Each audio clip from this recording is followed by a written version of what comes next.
Hi everyone, I'm James Nelson, Vice Chairman of Cushman Wakefield, and I'm here to bring you the Nelson Reports video podcast for April 2016. I'm here with Jonathan Miller, who's President and CEO of Miller Samuel, a leading New York City appraisal and consulting firm. So Jonathan, thanks so much for coming in today. No, it's great to be here. Great.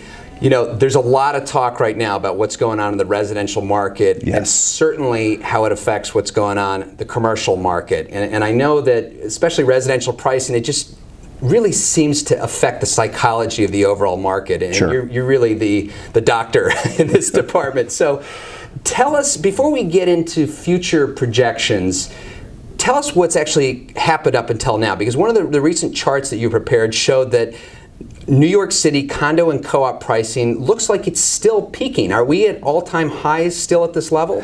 We are at all-time highs, but when you look under the hood, there's a couple of reasons for it that aren't necessarily because we're reflective of the moment right now. So for example, the resale market prices are really rising because there's a chronic shortage of supply. And that's almost mutually exclusive from the new development phenomenon of super luxury. The super luxury market, that stuff went to contract a year and a half ago, and really is starting to close now as the buildings are being completed. So it's skewing the aggregate, the overall numbers much higher. So for example, in Manhattan, in the end of last year, we had a median sale price all-time record. It was the first time we actually surpassed the pre-Lehman record. But part of that is because of the new development closing activity, not the contracts. Mm-hmm. So if you had to estimate, and I'm sure you have the exact number at your fingertips, but what is the average price per square foot where apartments are trading for today, both resale and then new construction in Manhattan?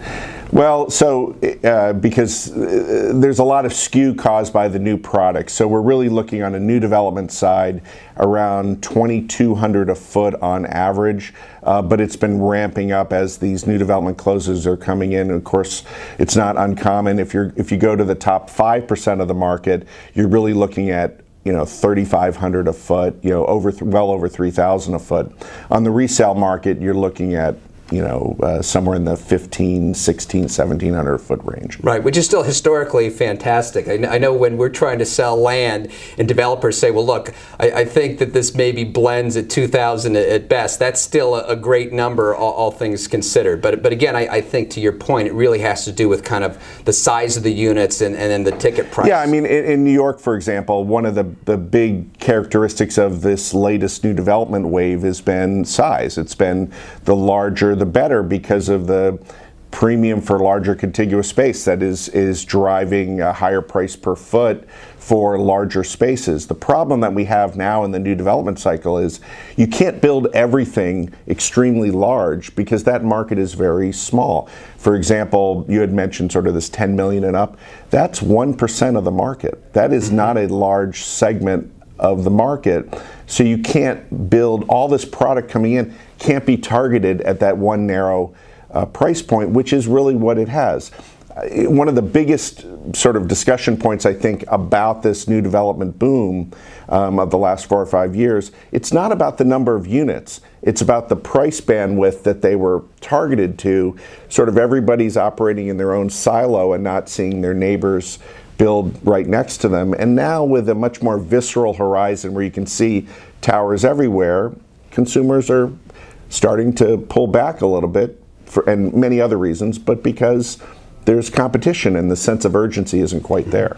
So it definitely sounds a little bit like too much of a good thing with these ultra high-end apartments, and we apologize if we had our part in that in driving up the land prices. Because, hey, you're just doing your job. If you're selling land for $800, $1,000 a buildable, you have to sell condos at $2,500 a foot to make it work. I agree, and I think land is really the underlying reason for this new development boom, only because we just came off of the biggest housing boom of the modern era.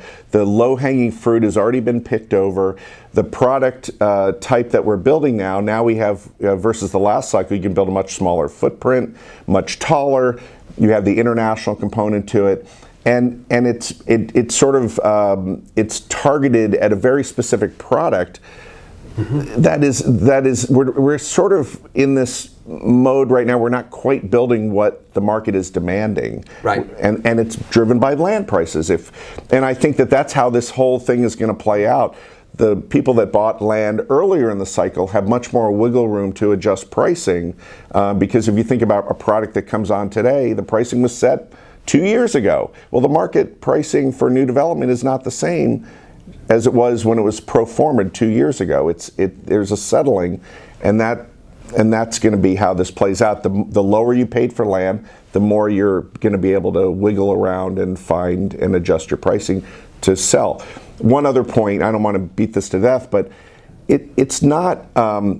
I think when we talk about a slowdown, I think in real estate we tend to be very linear. When it slows down, it doesn't really slow down. It's just zero. There's no demand. And it's not an on-off switch. It's in that sense. We're seeing when developers are adjusting prices, there's a rapid uptick in sales activity. So I think that's an important component to sort of frame the story of what's actually happening. Right, and we've even seen some bulk sales, which we've been involved with, where you're clearing out a bunch of the inventory. So I'd love to talk about pipeline, because that's one of the toughest things to track. Sure. And first I read about reports in Brooklyn, they had 20,000 units in the pipeline, almost all rental. Then I heard a report the other day that it was 35,000. Sure. I know that you focus a lot in Manhattan, but tell us a little bit about the pipeline. How much of it is rental and how much of it's condo, and then we can talk about the absorption and what it's going to take to fill these apartments. Sure. I think in Brooklyn, it's interesting because we're hearing. I remember 6 months ago the number was sort of in the low 20s in terms of rental pipeline, and now we're hearing it's over 30 or seeing it's over 30. The actual number of units is not the problem. That's not, given the fact that New York City's population growth is 5 years ahead of trend. We're seeing record employment. We have the most number of employees in the history of New York City. But all the rental product, for the most part, because the land prices are skewed to luxury product. You're not going to now run for mayor under the slogan, the rent is too damn high. I think that's already been taken. I'm not. Believe me, I'm not. But being pragmatic, it's not the number of units. It's that they're skewed to the upper end of the market. So what's happening, for example, in the rental market, whether you're talking about Brooklyn or Manhattan, is the top of the market, the luxury market, the top 10, 20% of the market, rents aren't trending up. In the best cases, they're flat.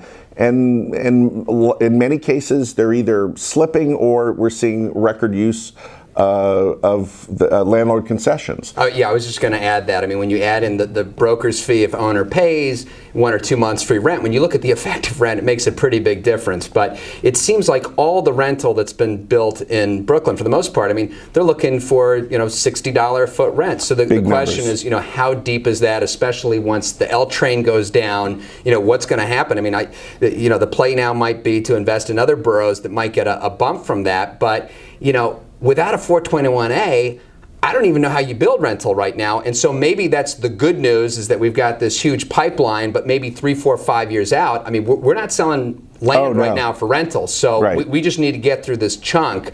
But you have to have land prices settle back down to be able to see more of that type of product enter the market. And also, too, you have to absorb what you've already built. So I would think, as a general comment, what you see when you break down rents borough-wide for, say, Brooklyn, you're seeing soft at the top, very strong at the bottom, but or in the middle, but you're starting to see the growth slow even in the lower end because of affordability. One of the characteristics of this development boom is this outward radial push of the consumers of these developments. They're pushing further and further out. So what's happening now is we're seeing record sales activity in Westchester, in Fairfield County. Really?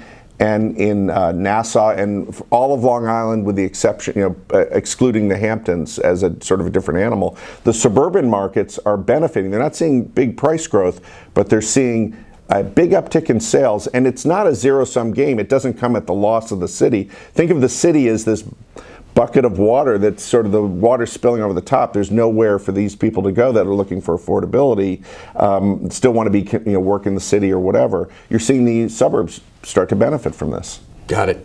So one last question, again, and going back to this ultra high-end market, because it seems to get the bulk of the airtime. So it's 1% of the market and 99% of the airtime. That's correct. Well, it's the flashiest out there. It gets people excited. Sure. But if you look at your charts, when you look at $10 million plus segment, you're saying a 3-year supply. But then when we were talking before, you said, well, that's because the resales are actually bringing that absorption time down. You're saying for new construction, 10 million plus, it might take 5 years to get through this? What I'm saying is what I'm saying is that if you look at all new development, which is generally heavily filled north of $3 to $4 million, there's certainly product less than that, but that's been the development focus.